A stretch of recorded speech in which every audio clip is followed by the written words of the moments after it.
अस्सलाम वालेकुम ladies and gentleman. आप सब लोगों का बहुत बहुत शुक्रिया पाकिस्तान स्टॉक एक्सचेंज के वेबिनार को ज्वाइन करने के लिए, जो कि है transition from T+2 to T+1 settlement cycle.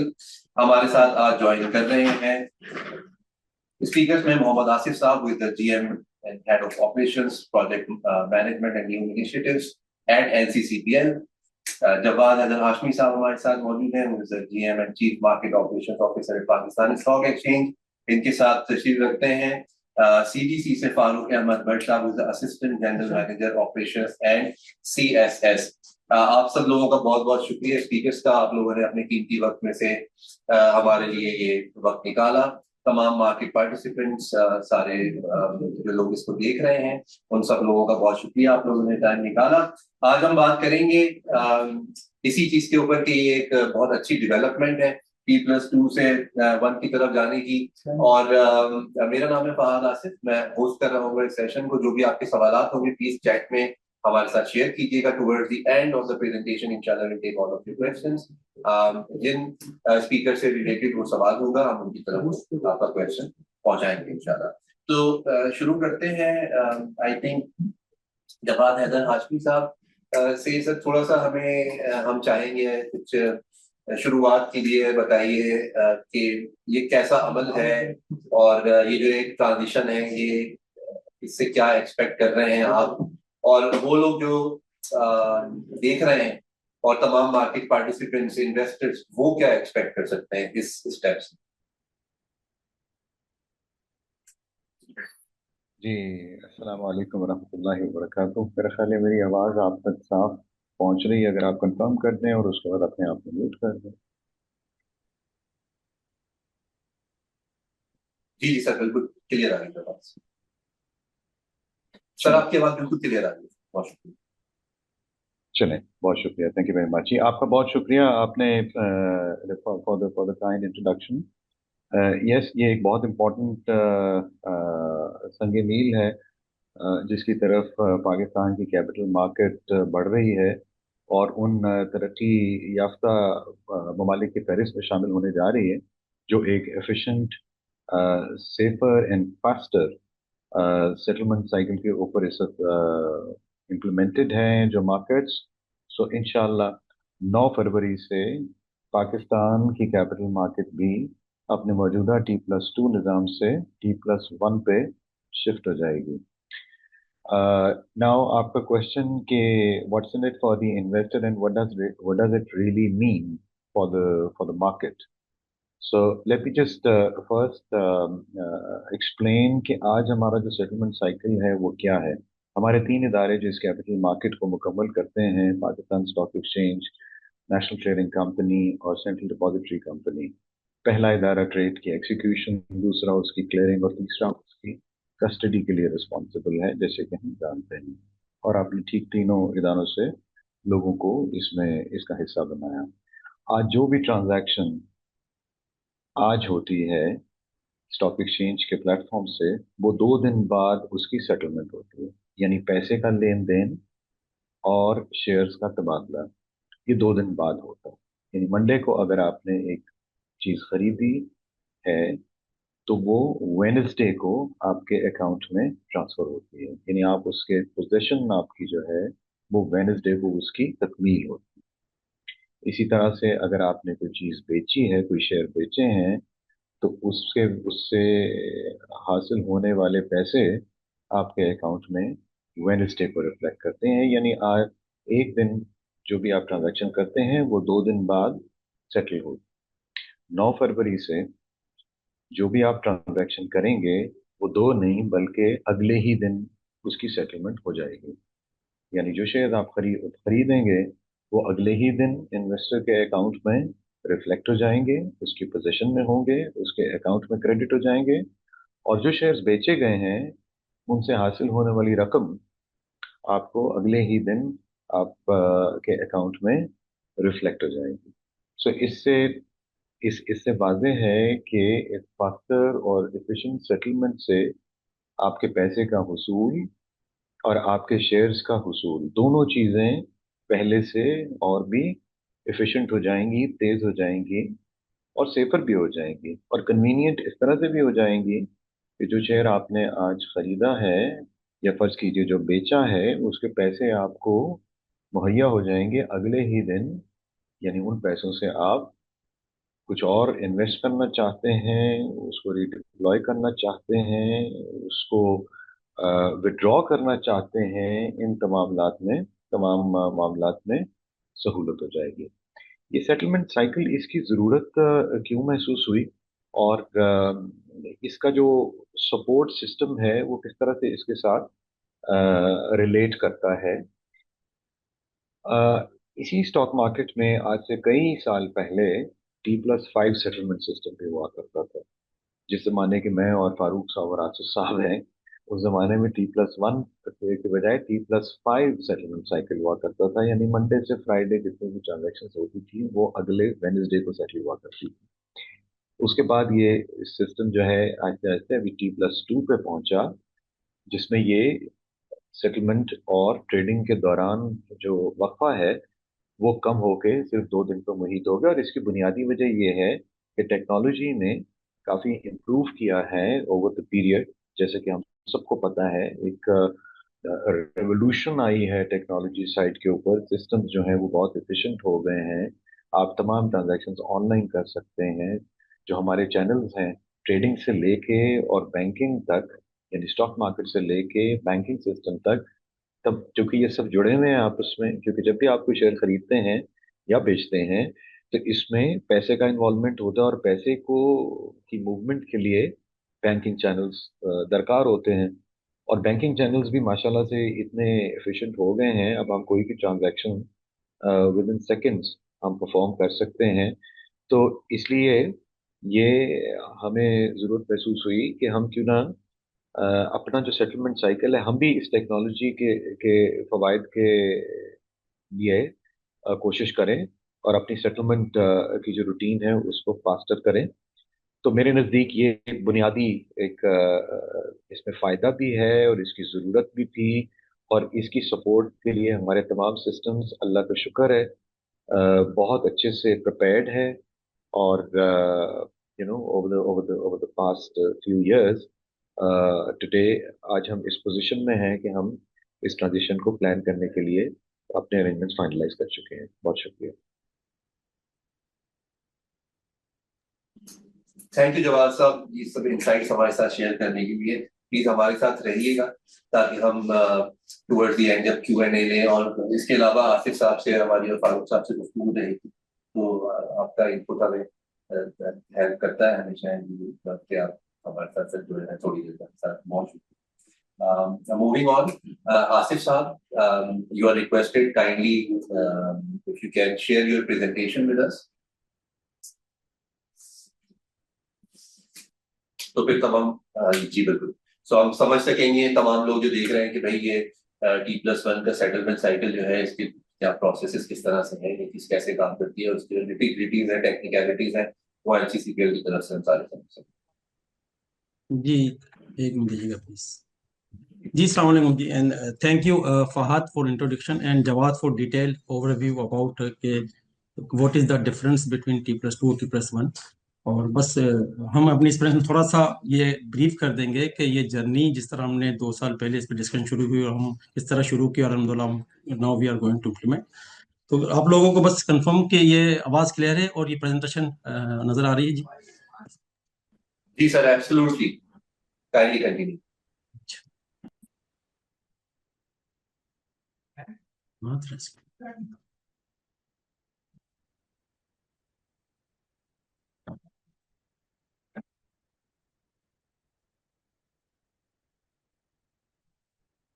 बस एक मिनट दीजिएगा प्लीज जी। बिस्मिल्लाहिर्रहमानिर्रहीम, थैंक यू वेरी मच। जिस तरह इसका बैकग्राउंड है T+1 का, कि ये जर्नी हमने सितंबर 24 में इनिशियली शुरू की थी, जिसमें कि हमने NCCPL PSX CDC ने मिलकर पूरी मार्केट को नोटिफाई किया।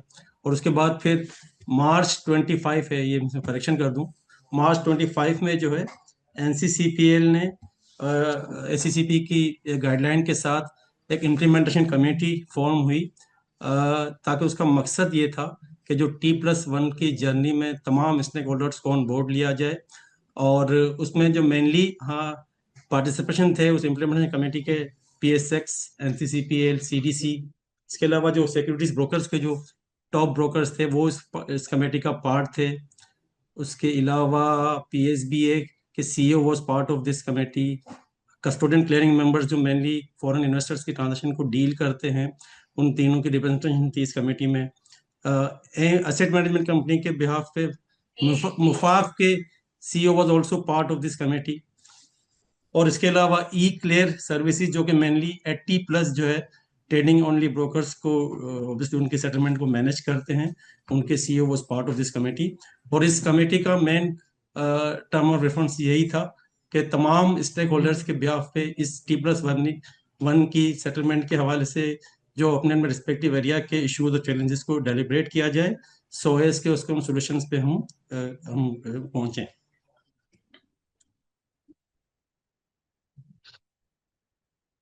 इस कमेटी में जिस तरह मैंने एक्सप्लेन किया कि बहुत थॉरो एनालिसिस किए तमाम एग्जिस्टिंग प्रोसेसेस के, सिस्टम्स के, ऑपरेशन प्रोसेसेस को न, और उसके अलावा ये चीज़ें वेंडर को एंगेज किया गया कि T+1 और रिस्क मैनेजमेंट के हवाले से क्या चेंजेस हो सकती हैं बैक ऑफिस की। इसके अलावा जो तमाम स्टेक होल्डर्स की जो ऑपरेशंस की टीम है उनके एंड पे how to process improve their processes, खासकर क्योंकि शॉर्टर सेटलमेंट साइकिल के हवाले से सबसे बड़ा चैलेंज यही सामने आया कि जो इन्वेस्टर्स की तरफ से अगर कोई शेयर्स परचेज किया जाता है तो उसकी तरफ से पेमेंट रिसीव होना with in by next day, जिस तरह जवाद ने एक्सप्लेन किया, उन चीज़ों को इसमें डिस्कस किया गया। और अल्टीमेटली इसमें फिर तमाम स्टेक होल्डर्स का इस ओवरऑल जो इम्प्लीमेंटेशन का प्लान पे कंकरेंस आया।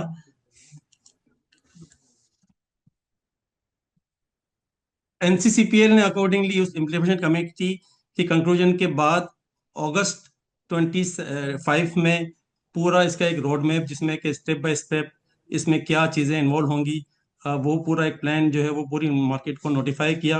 मेनली जिसमें ऑपरेशनल मॉडल के how this system will work, उसमें चेंजेस क्या होंगे, लोकल इन्वेस्टर्स के हवाले से क्या टाइमिंग के चेंजेस आएंगे, क्या सिस्टम के चेंजेस आएंगे। इसके अलावा जो एक मेन इंपॉर्टेंट एरिया था फॉरेन इन्वेस्टर्स की ट्रेडिंग के हवाले से, जिनको के लोकल कस्टोडियन हैंडल और सेटल करते हैं, उनमें किस तरह फॉरेन इन्वेस्टर्स की कंफर्मेशन टाइमली उसको इंश्योर किया जाए और फिर उसके सेटलमेंट को T+1 पे मैनेज किया जाए। इसके अलावा जो टाइम थे NCCPL के डिफरेंट फंड्स की कलेक्शन, स्क्वायर अप की टाइमिंग और डिलीवरीज की टाइमिंग, उसको इसको नोटिफाई किया गया और उसका एक डिटेल इम्प्लीमेंटेशन प्लान जो है वो नोटिफाई किया गया। और उसी प्लान के तहत February 9 was set as a live date for T+1।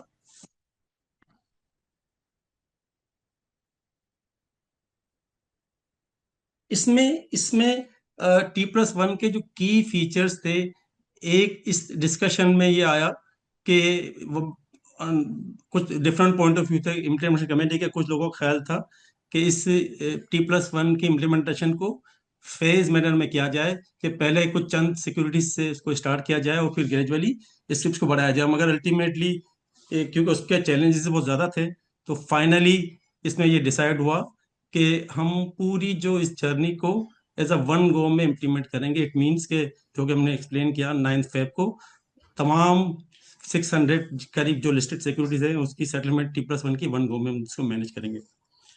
तो इसमें इसके अलावा एक फीचर्स इसमें यह भी था, आज जिस तरह मार्जिन फाइनेंसिंग की फैसिलिटी है, जो कि मतलब अगर कोई ट्रेड होती है मंडे को तो वो मंडे और ट्यूसडे दोनों दिन अवेलेबल होती है, कंसिडरिंग T+2 का जो सेटलमेंट साइकिल है उसके मद्देनजर रखते हुए। मगर गोइंग फॉरवर्ड क्योंकि हम सेटलमेंट T+1 पे शिफ्ट हो रहे हैं, तो अब मार्जिन फाइनेंसिंग की फैसिलिटी सिर्फ और सिर्फ ऑब्वियसली ट्रेड डेट पे अवेलेबल होगी, क्योंकि नेक्स्ट डे उसको सेटल होना है। तो तमाम जो इन्वेस्टर्स हैं या उनके ब्रोकर्स हैं, obviously they have to make sure कि अब जो फर्ज करें मंडे को जो भी परचेज के सौदे किए गए हैं वो सेम डे मार्जिन फाइनेंसिंग कर लें, और क्योंकि वो नेक्स्ट डे उसको फिर सेटल होना है। इसके अलावा एक ये रिक्वेस्ट भी बड़ी हाईलाइट हुई थी, खासकर तमाम जो है वो ब्रोकर्स, कस्टोडियंस और म्यूचुअल फंड्स की तरफ से भी, कि आज जो फंड की कलेक्शन का जो टाइम है वो NCPL का 12 बजे तक है, और कंसिडरिंग के शॉर्ट सेटलमेंट साइकिल को मद्देनजर रखते हुए एट टाइम्स फंड्स की अवेलेबिलिटी ऑन टाइम माइट भी मुमकिन ना हो, तो उसको टाइम एक्सटेंशन कंसिडर है। तो अकॉर्डिंगली एनसीसीपीएल ने फिर जो फंड्स की कलेक्शन है, now it will be extended until 1, मतलब 1:30 बजे तक होगी, ताकि इसमें भी अंडरस्टैंड कि इससे यकीनन जो ब्रोकर्स के एंड पे क्लाइंट से जो फंड की कलेक्शन होगी वो एनसीपीएल को टाइमली पे कर सकते हैं। तो इसमें एक और सजेशन भी थी, जिस तरह आज अगर कोई सेटलमेंट डे वाले दिन जो नेट सेलर है, उनकी अगर किसी वजह से वो डिलीवरी एनसीसीपीएल को टाइम पे नहीं दे पाते, तो सेटलमेंट डे +1 पे स्क्वायर अप की विंडो 1 बजे अवेलेबल की जाती है। तो अगेन इसमें एक ये रिकमेंडेशन थी मार्केट पार्टिसिपेंट की कि स्क्वायर अप की टाइमिंग को भी फर्दर एक्सटेंड किया जाए। तो इसमें एनसीसीपीएल और सीडीसी ने जॉइंटली और पीएसएक्स ने इसको कंसीडर करेंगे, और ये स्क्वायर अप की विंडो अब सेटलमेंट डेट +1 पे 3 PM तक एक्सटेंड कर दी जाएगी। इस एक और रिक्वेस्ट जो थी मार्केट पार्टिसिपेंट की तरफ से कि कंसीडरिंग के डेली सेटलमेंट जो है T+1 पे जब हो रही है, तो देयर माइट बी सिचुएशन के कुछ मार्केट पार्टिसिपेंट ने सेटलमेंट के बाद सीडीसी में प्लेजिंग करनी होती है, या ट्रांसफर ऑफ शेयर्स या इन्वेस्टर्स के अकाउंट में शेयर्स ट्रांसफर करने होते हैं। तो उस चीज को मद्देनजर रखते हुए सीडीसी की टाइम एक्सटेंशन भी डेफिनेटली यहाँ अवेलेबल किया जाएगा on the request of the custodian या ब्रोकर के रिक्वेस्ट पर।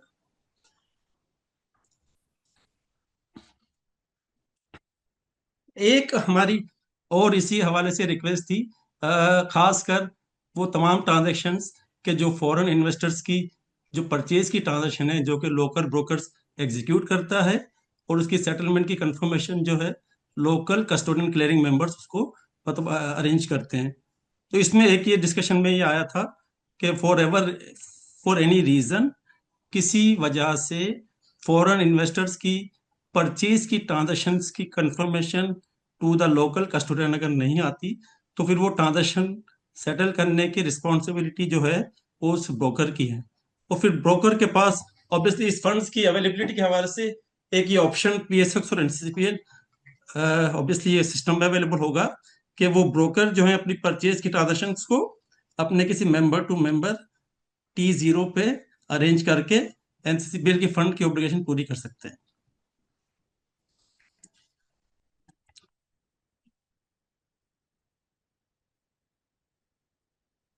तो इसमें ऑब्वियसली जो तमाम स्टेक होल्डर से एनसीसीपीएल पीएचसीडीसी ने जो वेरियस अवेयरनेस सेशन किए, उनमें उनको ये गाइड किया गया कि वो अपनी T+1 की लाइव डेट 9 तारीख को मद्देनजर रखते हुए वेल इन एडवांस अपनी जो ऑपरेशनल और टेक्निकल रेडीनेस को मेक श्योर करें, ताकि इसको हम स्मूथली 9 तारीख पे हम कॉन्फिडेंस के साथ जा सके। तो अल्हम्दुलिल्लाह इसमें हमें तमाम स्टेक होल्डर्स ने ये कंफर्ट दिया है कि they made their all changes at their and.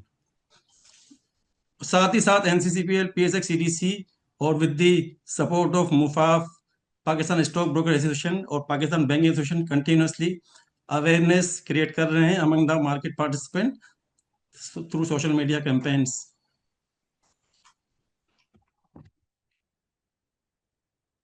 तो ये कुछ फैसिलिटेशन, जिस तरह स्टार्ट में हमने बताया था कि कुछ चैलेंजेस ये आ रहे थे, खासकर जो फॉरेन इन्वेस्टर्स की ट्रांजेक्शन हैं, आज वो ट्रेड डेट पे टाइम जोन की वजह से ये मुमकिन नहीं था कि नेक्स्ट डे शॉर्ट टाइम पे अफर्म हो सके। इन चीज़ों पे जो लोकल कस्टोडियंस के साथ उनको फैसिलिटेट करने के लिए एक ऑटो अफर्मेशन का प्रोसेस दिया गया, और ताकि नेक्स्ट डे सिर्फ और सिर्फ वो ट्रांजेक्शन जो T+1 पे फॉरेन इन्वेस्टर्स की अगर लोकल कस्टोडियंस को टाइमली इनकी अफर्मेशन नहीं आएंगी, वो ट्रांजेक्शन से वो रिजेक्ट कर दें, और फिर लोकल ब्रोकर को सिर्फ और सिर्फ वही ट्रांजेक्शन जो है वो सेटल करनी पड़े।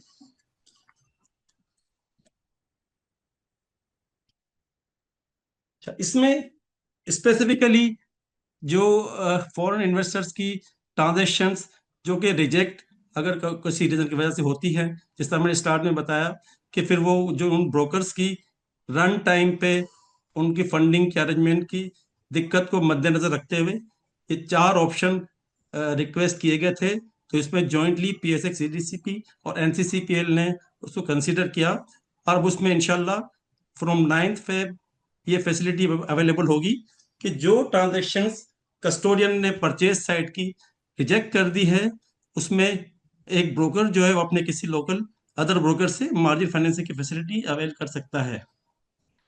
इसके अलावा जैसे मैंने स्टार्ट में बताया, सेकंड ऑप्शन ये अवेलेबल होगा कि एनडीएम की फैसिलिटी वो T+0 पे मेंबर टू मेंबर अरेंज करके वो एनसीसीपीएल से सेटल कर सकता है।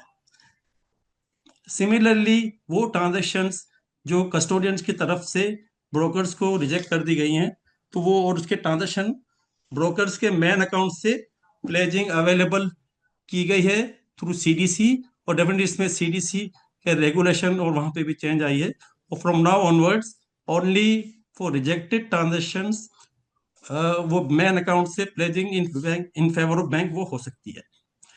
और इसके अलावा एज अ लास्ट रिजोर्ट ये फैसिलिटी भी अवेलेबल की गई है कि अगर कोई रिजेक्टेड ट्रांजेक्शन में वो ब्रोकर्स तीनों ऑप्शन अवेल ना कर सके, तो एनसीसीपीएल को रिक्वेस्ट करके फंडिंग फैसिलिटी रिक्वेस्ट और अरेंज कर सकता है, और उसमें एनसीसीपीएल मैक्सिमम पर ब्रोकर मैक्सिमम 250 मिलियंस की फंडिंग की फैसिलिटी अवेलेबल की जाएगी इसमें। तो दैट्स इट फ्रॉम एनसीसीपीएल।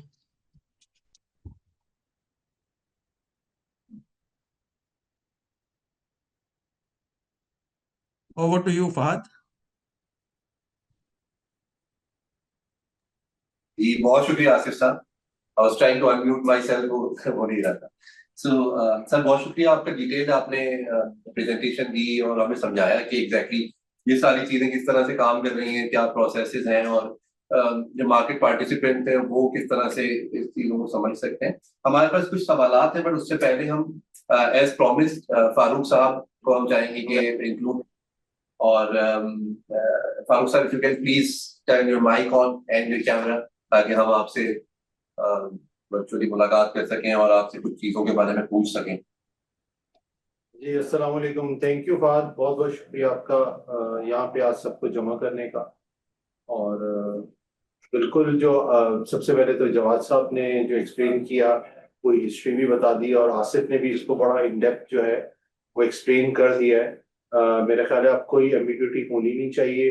बहुत सक्सेसफुल जो है 2 मॉक रन हो चुके हैं, उसमें माशाल्लाह से ब्रोकर्स की पार्टिसिपेशन भी थी, तमाम एक्टिविटीज स्मूथली रन भी हो गई हैं, और इंशाल्लाह उम्मीद है कि अल्लाह के हुक्म से जो है बहुत आसानी के साथ ये 9 जनवरी से इम्प्लीमेंट भी हो जाए, 9 फरवरी से इम्प्लीमेंट भी हो जाएगा, और इंशाल्लाह कोई प्रॉब्लम आएगी नहीं।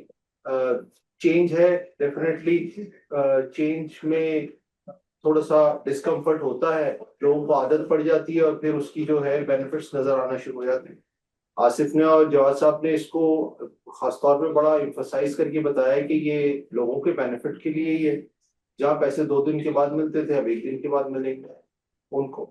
तो इससे जब ये इम्प्लीमेंट हो जाएगा तो डेफिनेटली तमाम ब्रोकर्स को और क्लाइंटेल्स को इससे भरपूर फायदा ही होगा, और कोई ऐसा इतना मुश्किल है नहीं। नेशनल क्लियरिंग ने डेफिनेटली अपने पार्ट पे जितना एक्सटेंड कर सकते थे उन्होंने टाइम उसको एक्सटेंड किया है, और जहां तक ये बात है कि हैंड होल्डिंग की शुरू के दिनों में अगर किसी को कोई प्रॉब्लम आ रही है, तो जो है वो एक डेडिकेटेड टीम भी होगी, तीनों इदारों की मौजूद होगी, क्योंकि इसको फैसिलिटेट भी करेगी, और हर तरह से ब्रोकर्स को इसमें शुरू के कुछ दिनों में अगर उनको किसी में सहूलत चाहिए तो वो देंगे भी। जिस तरह से आसिफ ने एक्सप्लेन भी किया कि टाइम एक्सटेंशन वगैरह चाहिए, तो वो हम बहुत क्विकली उसको देंगे भी, ताकि किसी तरह से भी सेटलमेंट फेलियर ना हो रहा। बस आप लोगों की कॉपरेशन की ब्रोकर्स से जरूरत है। तमाम जो इसके पार्टिसिपेंट्स हैं उनसे बहुत एक आखिरी गुजारिश है कि ये चेंज बहुत मुस्बत चेंज है, बहुत बड़ा, जवाद ने जिस तरह से एक्सप्लेन किया कि बहुत बड़ा माइलस्टोन है, और वाकई हम तो उस जमाने के हैं जब T+5 फिजिकल सेटलमेंट होती थी, और अब तो T+1 हो रही है, तो लोगों को इससे फायदा होगा इंशाल्लाह। अब सवालात ले लेते हैं। अगर किसी का कोई सवाल है, कोई चीज है, तो आसिफ भी मौजूद है, जवाद साहब भी मौजूद है, मैं भी मौजूद हूँ, तो डेफिनेटली, और सुलेमान भी है, डेफिनेटली इसके अंदर पूरा जो इन एंड आउट उनको चीजें पता है। अगर कोई ऐसा सवाल है जो आप एड्रेस हम कर सकें, बहुत बहुत हम खुशी होगी आपका। जी ओवर टू। बहुत शुक्रिया फारूक साहब। जी, बिल्कुल कुछ सवालात हैं, starting with some of the basic ones. वो ये कि जब सेटलमेंट T+Q2 के मुकाबले में T+1 पे हो रही है, तो उसका एक यूजर पूछ रहे हैं कि पता कैसे चलेगा, हमें नोटिफाई कैसे किया जाएगा कि हमारा जो है वो सेटलमेंट हो गई है। देखिए आज भी जो है सेटलमेंट जब होती है तो नेशनल क्लियरिंग के पूरे सिस्टम्स मौजूद हैं। देखिए कोई भी जो है ना चेंज नहीं है ब्रोकर के पार्ट पे। जितनी एक्टिविटीज वो T+2 पे कर रहे थे, अब वो उनको T+2 पे नहीं करनी, उनको T+1 पे करनी है। तो ये तो सवाल जो है वो अभी T+2 पे जिस तरह से उनको तमाम रिपोर्ट्स उनके पास अवेलेबल है, पे एंड कलेक्ट की रिपोर्ट्स अवेलेबल है, वहां से उनको पता चलता है। और इसी तरह से सीडीएस के अंदर भी वो अपने अकाउंट में जाकर डिलीवरीज को कंफर्म कर लेते हैं कि डिलीवरीज आ गई हैं। एग्जैक्टली जितनी एक्टिविटीज T+2 पे हो रही थी, there is no change in any activity. The same activities जो है वो T+1 पे कर रहे होंगे। तो कोई चेंज नहीं है एक्टिविटीज में, इसमें सिर्फ टाइम एक्सटेंड किया जा रहा है। जिस तरह से आसिफ ने एक्सप्लेन किया कि हम कलेक्शन का टाइम थोड़ा सा एक्सटेंड कर रहे हैं, तो वो भी फैसिलिटेट किया जा रहा है मार्केट पार्टिसिपेंट्स को। इस फारूक की बात को थैंक यू कंटिन्यू भी कर लूं कि जिस तरह एक स्पेसिफिकली अब ये भी होगा कि आज T+2 के सिनेरियो में अगर कोई मंडे को कोई शेयर्स परचेज करता है या सेल करता है, तो उसकी सेटलमेंट जो डिलीवरी की होती है वेडनेसडे को होती है। उसमें सीरीज इस तरह फारूक ने राइटली कहा कि ना सिर्फ रिपोर्ट्स अवेलेबल है, बल्कि मूवमेंट ऑफ सिक्योरिटीज मतलब इन या आउट की एक ईमेल अलर्ट भी जाती है। तो गोइंग फॉरवर्ड जो मंडे को जो ट्रेड होगी उसके शेयर्स की परचेज की या सेल की एक ईमेल भी जनरेट हुआ करेगी, वो ट्यूसडे को हुआ करेगी। कि फॉर एग्जाम्पल अगर परचेज किए हैं तो सीडीसी की तरफ से एक ईमेल जाएगी उस कस्टमर के ईमेल पे कि आपके अकाउंट में 1000 पीटीसी आ गए हैं, या सेल की सूरत में उनको ये ईमेल जाएगी कि आपके अकाउंट से 1000 हब पावर मूव हो गए। तो आई बिलीव के it will be clear for participant. बिल्कुल ठीक है। अच्छा, इसी से रेलेवेंट एक सवाल है, क्योंकि फारूक साहब जिक्र करके सारी चीजें वैसी ही रहेंगी, तो एक यूजर पूछते हैं कि क्या ये म्यूचुअल फंड्स में भी इसी तरह से ये चीजें शिफ्ट हो रही है या उसमें कोई फर्क है? आई बिलीव म्यूचुअल फंड के अगर कोई क्वेश्चन है तो वो एक एएमसी ने मैनेज करना है। As for our understanding there is no difference. जो म्यूचुअल फंड या एएमसी का अपना एक कट ऑफ टाइम है उनका अपना, कि अगर कोई नई इन्वेस्टमेंट करनी है तो एक कट ऑफ टाइम तक जिस इन्वेस्टर्स का कैश या कंफर्मेशन आ जाएगी उसके लिए वो उसको इन्वेस्ट करते हैं T+1 या T+2 के हिसाब से। Mutual fund is responsible to handle this question ना। इसी तरह सेल के केस में तो ऑब्वियस है कि जिस म्यूचुअल फंड ने किसी भी कस्टमर की जो रिडम्पशन की रिक्वेस्ट, जो उस एएमसी का टाइम है, एक डेजिग्नेट टाइम इसका जो कहलाता है डेली का, वो 2 बजे हो या 3 बजे, उस कट ऑफ टाइम तक जो रिडम्पशन की रिक्वेस्ट की जाएगी वो उसके मुताबिक investor will get the credit of the redemption. अच्छा, एक और सवाल है, I don't think it's directly linked to that the T+2 thing in particular, but obviously it's connected. वो ये कि कह रहे हैं कि अगर एरर्स हैं किसी ट्रेड एंट्री के अंदर या फंड ट्रांसफर में किसी किस्म की डिस्क्रिपेंसी है, तो उस सूरत में this could lead to increase operational risks if not managed properly. How can we overcome that? यानी कोई भी डिस्क्रिपेंसी की सूरत में क्या किया जाता है या किया जा सकता है, ओवरकम कैसे कर सकते हैं इस चीज? देखें, पहले इस पे ट्रेडिंग एरर की अगर हम बात कर लेते हैं तो आई अंडरस्टैंड कि आज भी भले साइकिल T+2 का है, मगर जो ट्रेडिंग का जो टाइम है 3:30 का रेगुलर मार्केट का, उसके बाद एक ट्रेड रेक्टिफिकेशन का एक सेशन भी दिया था। जवाद साहब विल ऑल्सो ऐड अगर कोई चीज़ में मिस हो तो। ट्रेड रेक्टिफिकेशन के सेशन के थ्रू वो ट्रेडिंग एरर्स को रेक्टिफाई करते हैं। तो आई होप उससे एटलीस्ट जो शेयर्स की सेटलमेंट में तो कोई इशू नहीं आता, अगर उस ब्रोकर ने उस इन्वेस्टर्स की उस ट्रांजेक्शन को टाइमली रेक्टिफाई कर लिया है।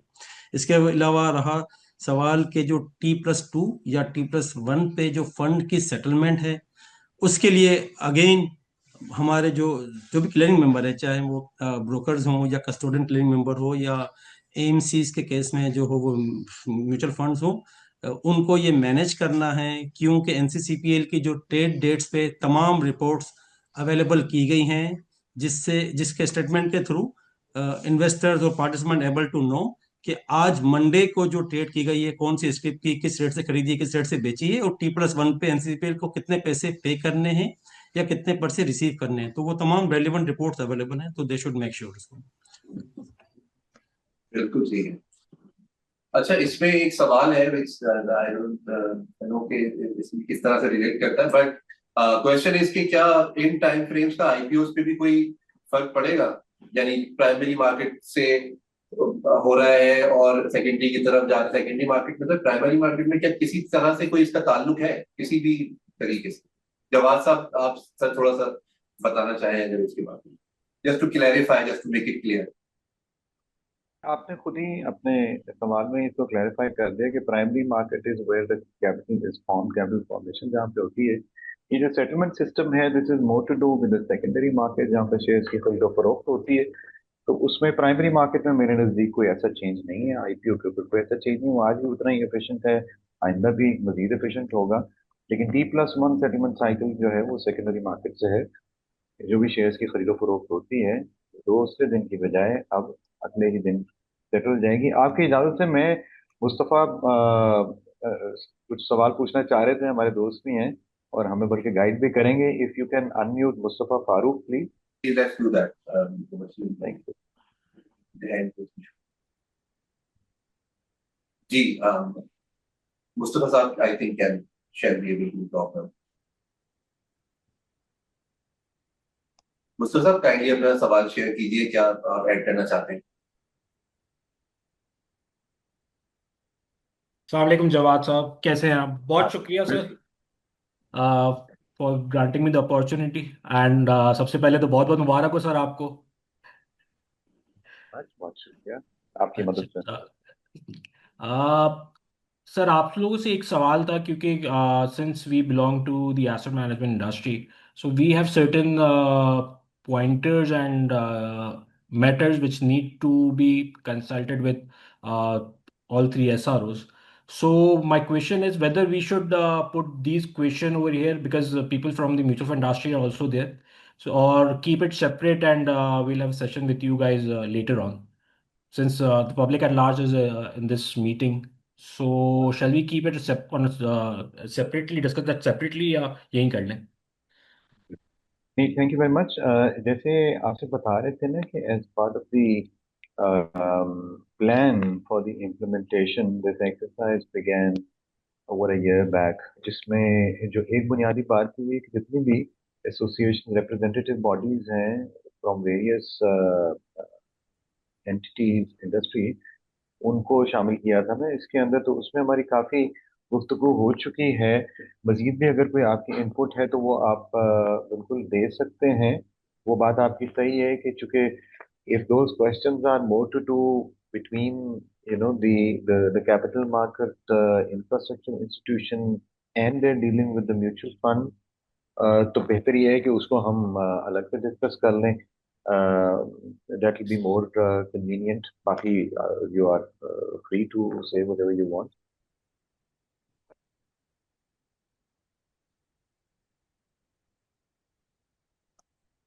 I'm not sure if I'm still connected or frozen. जी मजीद कुछ हजरात ने अपने हैंड रेज किए हुए हैं, आपके सवाल प्लीज चैट के ऑप्शन में आके शेयर कीजिए, हम वो सवाल स्पीकर से इंशाल्लाह पूछेंगे and will get to address. एक सवाल हमारे पास आया हुआ है कि what about the smaller market participant with limited immediate liquidity. तो आई थिंक तो इसका यही है कि ये लिक्विडिटी की इम्प्रूवमेंट है इसमें। फिर भी अगर स्पीकर हजरात आप लोग कुछ ऐड करना चाहें इस पे, कह रहे हैं कि कम जो है वो छोटी मार्केट के हिसाब से, यानी लिमिटेड इमीडिएट लिक्विडिटी के लिए क्या है, क्या कुछ इसमें है चीज इस तरह की?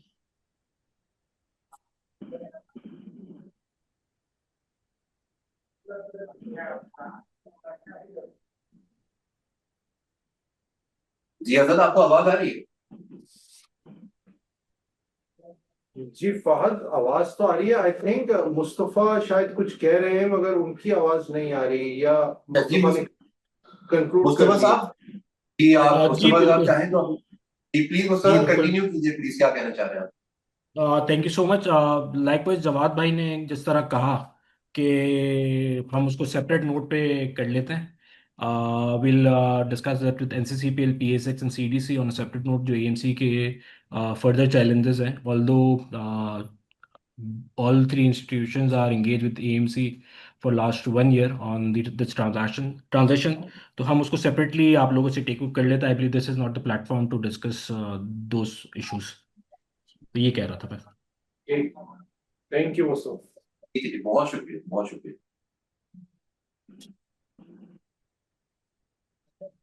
तो एक सवाल है कि are there other countries also who are on T+1 settlement cycle? ये काफी मजेदार बात है, बहुत ही कॉमनली आस्क्ड क्वेश्चन है। आसिफ साहब, आई थिंक इस पे जवाब अगर आप हमसे शेयर करें, जी thank you because for comparison सबसे पहले हम करते हैं, तो कंपैरिजन की बात आती है तो let us just put it out there.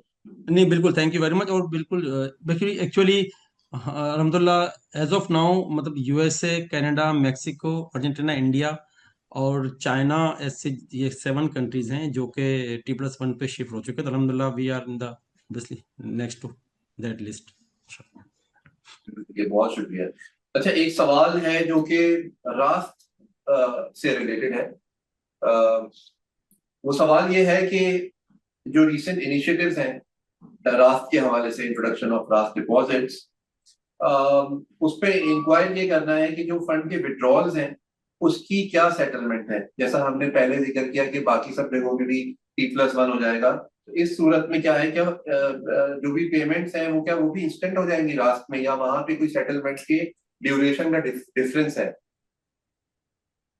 देखिए थोड़ा सा जो करंट इकोसिस्टम के मुताबिक जो क्लियरिंग सेटलमेंट के हवाले से जिम्मेदारी एनसीसीपीएल की है, वो ये है कि एक इन्वेस्टर ने अपने अगर अपने कोई शेयर सेल किए हैं वो वाया जी। ब्रोकर किए हैं। जो एनसीसीपीएल के साथ जो फंड्स की सेटलमेंट होती है वो विद द ब्रोकर होती है। तो अल्टीमेटली ये जिम्मेदारी उस रिस्पेक्टिव ब्रोकर की है। जिस तरह जवाद साहब ने स्टार्ट में ही बताया कि आज जो है एक अगर इन्वेस्टर्स को अपने शेयर सेल करता है तो उसको T+2 पे वो अगर विड्रॉल चाहता है तो वो उसका ब्रोकर उस कस्टमर के आईबीएन मतलब अकाउंट में ट्रांसफर करता है। इसी तरह आप T+1 के केस में वो जो ब्रोकर है उस इन्वेस्टर के अकाउंट में फंड ट्रांसफर करेगा। तो डेफिनेटली रास के सिस्टम अवेलेबल हैं।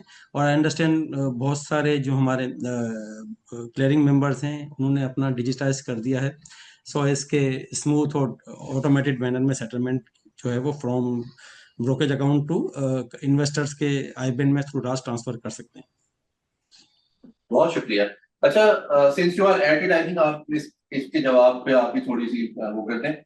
सवाल ये था कि जैसा मैंने पूछा कि पूछ रहे हैं कि भाई स्मॉलर मार्केट पार्टिसिपेंट जिनकी लिमिटेड, जिनको इमीडिएट लिक्विडिटी चाहिए, लिमिटेड अर्न की, जो वो क्या करें। तो इसका मेरी जहां तक समझ में आ रही है हमें बात, वो ये कि ये चीज तो बहुत ही आइडियल है, मतलब यानी ये उसी चीज की तरफ एक बेहतरी है। तो इस पे मजीद थोड़ा सा अगर आप ऐड कर दें। देखें ऑब्वियसली अगेन जिस तरह अगेन स्टार्ट में जवाब साहब ने प्रेजेंट बताया कि लिक्विडिटी के हिसाब से यही है कि आज अगर कोई स्मॉलर हो या कोई लार्जर इन्वेस्टर हो, अगर वो अपना फंड का विड्रॉल चाहता है तो आज उसको जो अपना पोर्टफोलियो सेल करता है उसको T+2 पे उसको कैश मिलता है। अब इस सूरत में T+1 पे उसको कैश रिलीज हो जाएगा थोड़ी देर टोकन। बिल्कुल ठीक। अच्छा, we are moving towards conclusion of the session today. जिन हजरात के सवालात रह गए हैं, काइंडली अपने सवालात चैट के ऑप्शन में नीचे आके हमसे शेयर कीजिए। हम इंशाल्लाह तमाम सवालात एड्रेस करेंगे। एक साहब ने ये भी पूछा कि मजीद अगर T+2 से 1 की ट्रांजिशन की तरफ जा रहे हैं, इससे मुतालिक सवालात पूछना चाहें तो किससे रब्ता कर सकते हैं? तो आप जैसे आपने खुद कहा कि क्या आप अपने ब्रोकर से पूछे, of course you can contact your broker, you can discuss, I mean we are here to discuss the T+2 and going toward T+1। तो आप हमसे पूछिए, हम यहाँ मौजूद हैं। जो भी सवालात है प्लीज हमसे शेयर कीजिए, would love to answer to all this questions. Sorry Fahad, एक और शायद सवाल था रिगार्डिंग, कोई पूछ रहे थे कि क्या T+1 के हवाले से कोई फर्क है आरडीए अकाउंट का एग्जिस्टिंग, तो उसका भी थोड़ा सवाल दोहरा दे प्लीज, बल्कि हम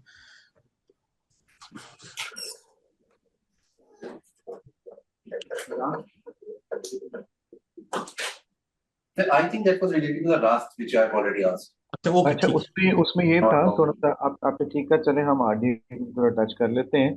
उसमें ये था कि अगर T+1 पे स्विच होगा तो आरडीए अकाउंट्स जो जिनके हैं रोशन एक्विटी अकाउंट्स, उनको भी वो फवायद जो हैं वो मैसर होंगे। तो मेरे ख्याल इसका जवाब यही है कि जी हाँ, बिल्कुल जैसे बाकी इन्वेस्टर्स को होंगे उसी तरह से आरडीए को भी उसके वही फवायद मैसर होंगे। फहद, आप कंक्लूड कर रहे थे तो मैं एक सिर्फ गुजारिश यहाँ पे ये कहूँगा कि प्लीज़ आप जो नोटिस अब इसके बाद हमारे निकल रहे हैं, जो गाइडलाइंस निकल रही हैं, काइंडली उनको ज़रूर देखिएगा। उसमें कुछ मजीद तफसीलात हैं, जैसे आसिफ साहब बता रहे थे, फारूक साहब बता रहे थे कि कुछ रिलैक्सेशंस हैं, कुछ एक्सटेंशंस हैं, वो कुछ खास तरीके की जो ट्रेड्स हैं उनके लिए हैं। जैसे आसिफ बता रहे थे कि जो पे एंड कलेक्ट है इनका उसका दौरानिया थोड़ा सा एक्सटेंड किया गया है।